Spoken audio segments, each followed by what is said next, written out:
You're listening to the Hustle Inspires Hustle podcast.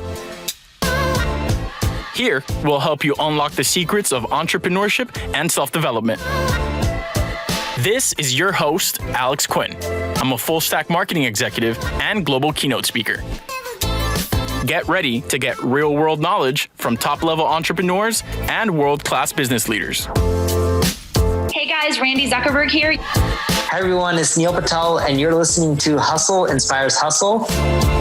This is the motherfucking CEO, Andy Frisella. You're listening to Hustle Inspires Hustle with Alex Quin. Become an authority and thought leader in your niche. Join a free private community of entrepreneurs and professionals looking to grow their business and optimize their performance. Get easy to learn resources and materials that empower your personal and financial success. Easily accessible for free on desktop and mobile app. Go to hustleinspireshustle.com/app to access now. That's hustleinspireshustle.com/app. Enjoy the rest of the episode. What's going on, guys? This is Alex Quin, and you're listening to the Hustle Inspires Hustle podcast. On today's episode, we have David Meltzer, co-founder of Sports One Marketing and formerly served as CEO of the renowned Leigh Steinberg Sports and Entertainment Agency, which was the inspiration for the movie Jerry Maguire.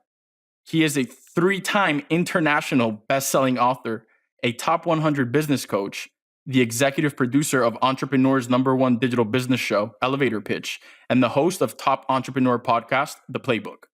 His life's mission is to empower over 1 billion people to be happy. This simple yet powerful mission has led him on an incredible journey to provide one thing: value. As part of that mission, for the past 20 years, he's been providing free weekly trainings to empower others to be happy. What's going on, Dave? I'm so excited to be here. I'm especially excited now that I know how aligned you and I are in our journeys and how we're pursuing our potentials together to empower other people. And just think this is a great platform to do so. Man, you are speaking truths. You're right, man. There's a lot of things that we're doing right now that we have in common. I think this is going to be an interesting conversation. There's a few things I wanted to talk about with you, specifically because of somebody that we know in common that we were talking about, Jonah. He's told me he learned a lot about you when it comes to referrals, when making deals, when working on certain types of partnerships. And him and I were having a conversation last night, just talking about sales strategy, talking about how to set up certain deals, how to take care of the people that bring you deals, and continuing to feed your ecosystem. So I thought it would be really cool for us to talk about that. Maybe you have some great points for us to be able to learn from when it comes to that subject. Yeah, absolutely. So first, understanding the ecosystem. So many people are unidimensional in what they're trying to do, and it goes by generation, skills, and knowledge. A lot of people only feel comfortable in that environment of in-person, and those people are having a lot of difficulty now because of COVID and being separate from each other. If you're an in-person person, you have to extend your ecosystem. But email is another one, right? Some people are unifocused on email, some on the telephone. And then finally, media, radio, print, TV, social media, each of the subsets in an ecosystem that basically allows what's called unification. It's called an ability to utilize two ask and attracts. One is to ask people in person on the phone via email and social media, radio, print, TV, how we can be of service or of value. But even more importantly, do you know anyone that can help us? And each of them have their own dynamic, their own interdependence of each other, as well as dependent and independent variables of value. So, for example, your closing rate in person is going to be much higher. For example, via email, the reach of communication and the combination of print with video, et cetera. On the telephone, the emotional aspect and efficiency of using a telephone. I still think that toughness and telephone are the two things that I would teach someone to create separation as far as success goes. And then, of course, within the aspect of media comes 4 things. 1, the capture of what you do, the modification towards each of the areas when you create live content. And then amplification is all different, whether it's radio, print, TV, or social media. And then perpetuation, right? The life cycle and the lifespan and the monetization of that content. So that ecosystem that I just described is one thing that people don't take into consideration in identifying the actual ecosystem. Then within that, Alex, is the 5 things that I teach. And we talked about one of them, which is the ask and attract, seeing not only people as gatekeepers, but more importantly, as sponsors and power sponsors, in understanding that a sponsor is someone that knows somebody that can help you, and a power sponsor is someone that can help you and know someone. The other aspects are understanding and taking inventory of your values, personal, experiential, giving and receiving values. Doing it now is another one. 100% of the things we do now get done. The difference between most people that are successful and that aren't are the people that are successful get stuff done. We'll talk about more student your calendar in detail as the questions come on. And then also we'll touch on practicing ending fear. But those are the 5 things: taking inventory of values, asking and attracting, student your calendar, doing it now, and practicing ending fear in the construct of that ecosystem of in-person, on the phone, via email and media. I remember a few months back you did a mastermind with the Social X guys. They're great. They're great buddies of mine, and I remember you speaking about being a student of your calendar. And that, I don't know, for some reason, out of everything you said that day, that stuck with me. And it like haunts me in a good way, right? Because before, like I would try to do time blocking, and I would really try to be efficient with my time, but I would skip on certain things, or I wouldn't really follow the schedule. But if you truly plan something out and you truly want to get it done, and you just literally listen to your schedule and follow the steps, like the blueprint that you're building out for yourself to create whatever you're trying to create, it actually takes place. And it's difficult to work up the discipline. And I think that that young entrepreneurs, people starting businesses, that's one of the most difficult things that they deal with, that discipline, because the business world is in itself is very complex, and you're going to have to learn a lot of things to be able to do good business and be able to move around well. But you also got to have your mind right. You got to have everything perfect. You got to be able to fully understand yourself, other people, how you react towards other people, the different ways of learning that other people learn or communicate. Not everybody communicates the same way. It's a very cool art. But to get to the being good with yourself perspective, I saw that in 2018 you spoke about theta meditation and the importance of changing your perspective, just by slightly shifting your perspective to see the blessings instead of complaining about the situation. I've learned that even if you failed, you still have success if you know what to do next time. What's one of the biggest lessons you've learned during your journey, man?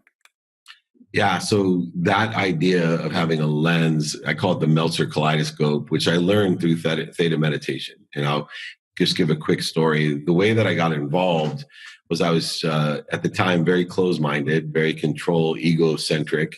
I called it, hadn't started practicing ending fear, but I thought money bought love and happiness. I thought I was in control of everything. And growing up poor, I thought that my successes all came from me, for me, in a world of just enough. And when I went on a trip to India, I sat next to a medical doctor. She was also a quantum healer and also an expert in theta meditation. And she looked at me and she said, "Dave," she goes, "Are you okay?" And I looked at her in my ego-based mind. I'm like, yeah, of course I'm okay. I'm the CEO of Lee Steinberg Sports Entertainment, the #1 most notable sports agency in the world. I'm rich. I got a gorgeous family and healthy and happy. She looked at me and I said, "Why do you ask?" She said, "Well, you're so full of light, but you're blocking it." Now, at that time in my mindset, I rolled the eyes back in the back of my head. I'm like, oh, this is going to be a long flight. And I said, "Really?" She said, "Yeah." She goes, "Do you meditate?" Now I really rolled my eyes back because I looked at her and I gave her my standard response: meditation? I don't have time for meditation. I grew up with nothing. I've made everything happen. I'm a multimillionaire. I run the most mobile sports agencies in the world. Blah, blah, blah, blah, blah. Me. She looked at me and she said, "Oh, that's too bad, because I can teach you to vibrate faster."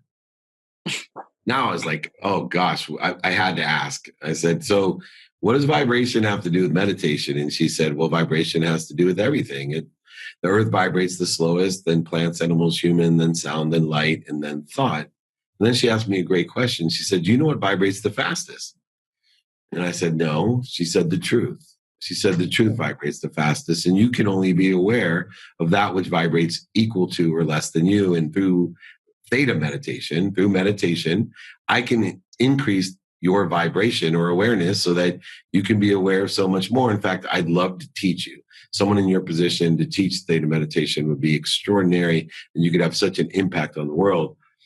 Of course, in the ego arrogance that I was in, I was like, not interested, until she hit me in my dark spot. She said, what if I could raise your awareness of when to buy or sell? And that got my attention. Immediately. My whole philosophy perspective of the Meltzer kaleidoscope, one of having a lens of productivity, one of having a lens of accessibility, and one having a lens of gratitude, allowing me to look to see how much value I'm going to provide. Accessibility is a bifocal. It allows me not only to be accessible to people like you, Alex, and your friend Jonah, but also to access what I want, shifting my perspective of I don't give so I can get, I get so I can give, which is an entire different shift of the paradigm. And then finally, that lens of gratitude that I find light, love, and lessons and everything was all motivated to make more money, but transformed itself into a much higher purpose as I started vibrating faster and learning the truth, and have lived my life in that context for the last 14 years. I love that story because it's very similar to how I approached it when it was first brought up to me. Theta meditation, theta healing, it's said different ways, but ultimately does the same thing. And it was just me just being like, all right, what is this? What is meditating going to do for me, and this and that? And then I really tried it out. And then I started meeting different people that had tried it out and people that were really doing some great things. And I was like, wow, this is at least for me, there were certain things I was holding on to from the past and when I was younger that I didn't even think about. And they were dictating how I moved forward in a lot of the things that I did in my life. And clearing a lot of that stuff up and becoming very self-aware, and like you're saying, being able to move at that frequency is something that I never thought would be possible so fast, because it's something that, for some people it takes a little bit longer than others. Some people have a breakthrough in the first day or in the second time that they do it. And that intrigued me a lot. I actually read the entire Theta meditation book front to back, because I just really needed to understand, because I saw some changes in me and I was like, how is this possible? How is this possible so fast that I'm able to I felt like I grew 10 times faster every week than the previous year. And it was just the communication and the people I was talking to and just the way I was looking at life and approaching things was just explosive. And ever since then, I've been able to learn so much about it and gotten into so many other subjects that I truly now understand. When people used to say it's really in your mind, how you think, how you operate, the energy you put out, the type of people you surround yourself with, that all has a frequency. And when you fall below the frequency you're supposed to be, you're not living up to your full potential. And I finally got it when all of these things kind of came together and they clicked. But everybody has to find their path. Not everybody finds it at the right time. Not everybody finds it at the same time. It's just important to allow yourself to be able to reinvent yourself, at least from my perspective. And don't be afraid of improving or breaking certain cycles that your family or your ecosystem has forced you to live under. Yeah, this the re-engineering of your meaning. And so I think the line of, we give meaning to everything that we see is extremely important, right? It's not the actual object or illusion that we see. It's the meaning that we give the object or illusion that we see. And repurpose things is such an essential way of finding the light, the love, and the lessons and everything. And when you know what you're connected to, right, through theta healing, the remembrance of the oneness and unification of all, the power and source of energy that comes through us for others and connects us not only to that great source of energy, light, and love, but allows it to come through us with appreciation, gratitude, and value to give to everything and everyone that we're connected to, and to reunite or heal that connection by understanding and identifying the ego, which was the fifth practice that I talked about, ending fear, understanding and identifying as being a ferocious Buddha, being ferocious to identify the need to be right, offended, separate, inferior, superior, anxious, frustrated, angry, all of these separate needs that we have that waste our resources, that creates corrosion and interference between that and which we want. And then to be a Buddha through our vibration and awareness and the truth, to find neutral, to find our highest frequency, our highest meaning, our highest purpose, in order to effectuate this centralized higher frequency of awareness that not only can make us a lot of money, but allows us to reunite with everything, to provide more healing, in other words, to help people and to be happy, to have fun. which is a big part. And I felt the same way when I started and went to a workshop on theta healing, quantum healing, and theta meditation. I couldn't believe the power that already existed within me. If I knew, I kept saying, gosh, if I knew what walked beside me and within me, if I only knew this before. And that's kind of what you were articulating. Gosh, I've heard certain things. I just didn't understand what they were trying to say. So my life's mission, I do a training every Friday for the last 20 years. I just got off of it right now, right? Fridays at 11 a.m. And I just did one on quitting and understanding how quitting our own capabilities, not on an event or a circumstance or an activity or a person, but quitting on our own capabilities and having that separate feeling is actually what stops us from being happy, and how important it is to be happy. And I'm on a mission to empower over 1 billion people to be happy by finding 1,000 people like you that can empower 1,000 people to empower 1,000 people, 1,000 times 1,000's a million times 1,000 a billion. You and me, Alex, you and I can effectuate a collective consciousness of healing, a collective consciousness of happiness that can change the world.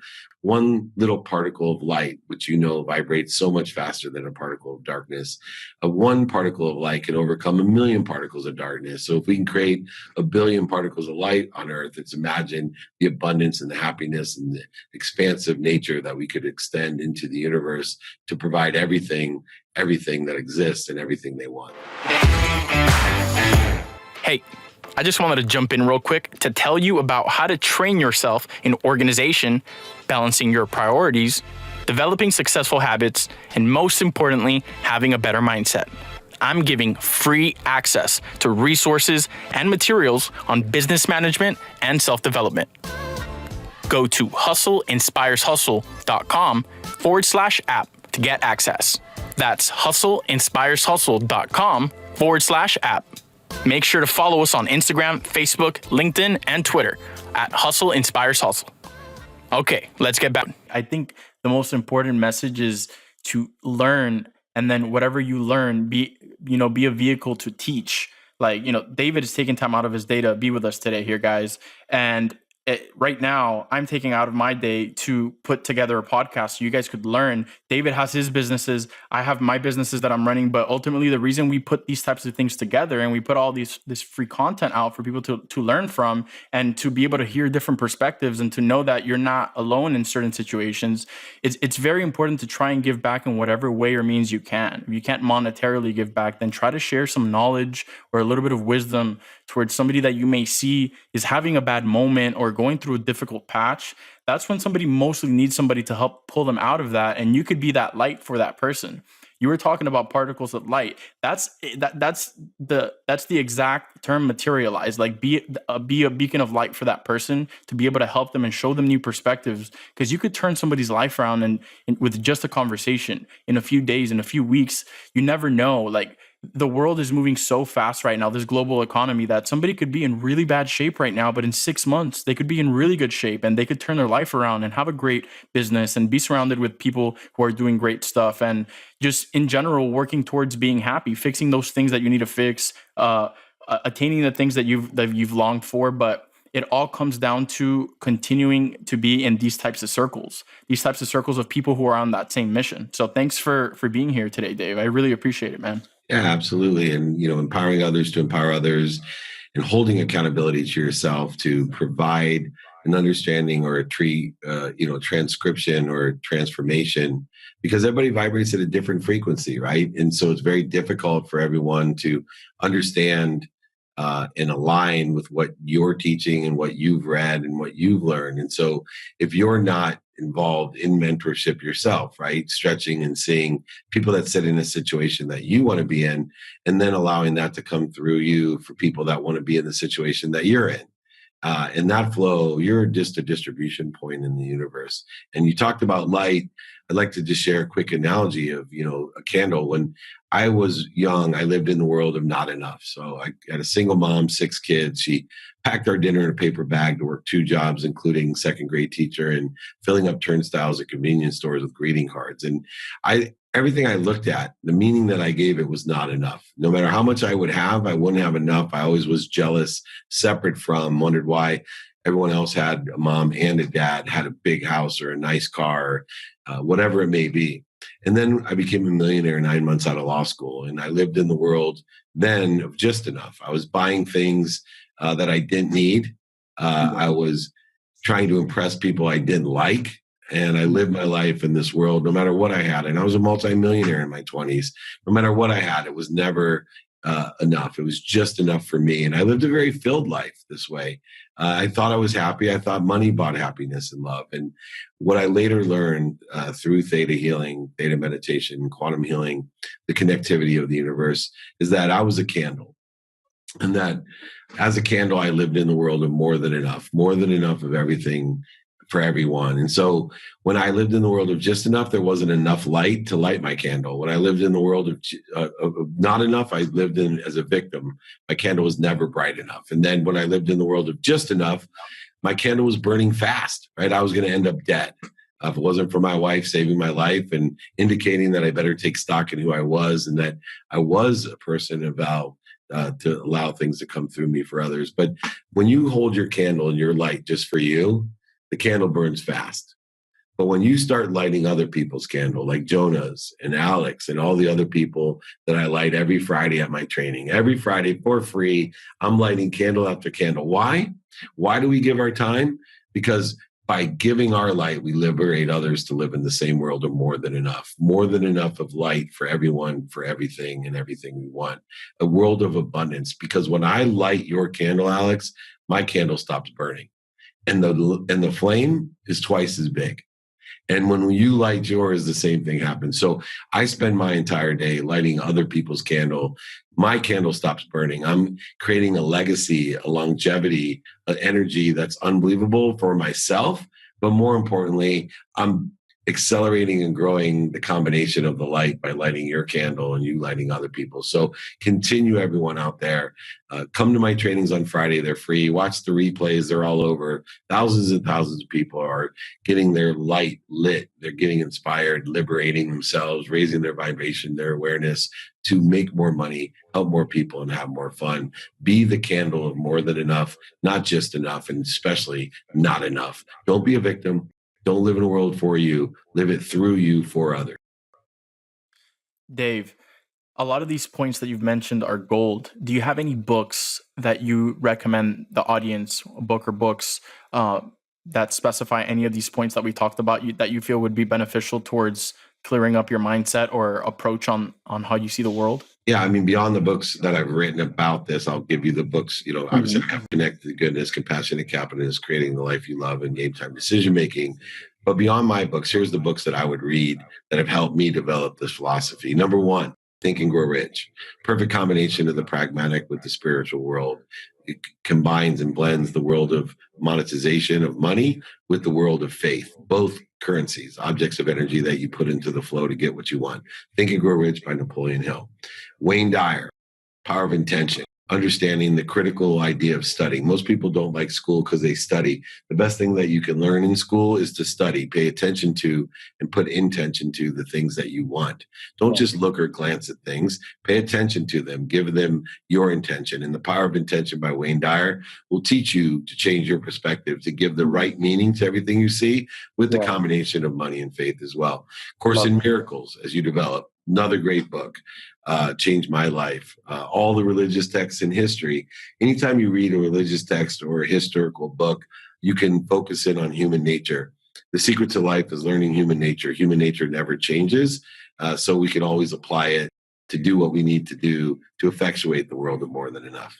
We're gonna link those books as well as Dave's books and access to his trainings on the show notes. Or you could visit the website, go to the podcast section, and find the episode with Dave, and you'll be able to have access to his website, his social medias, the books that he recommends, and like I mentioned, his books.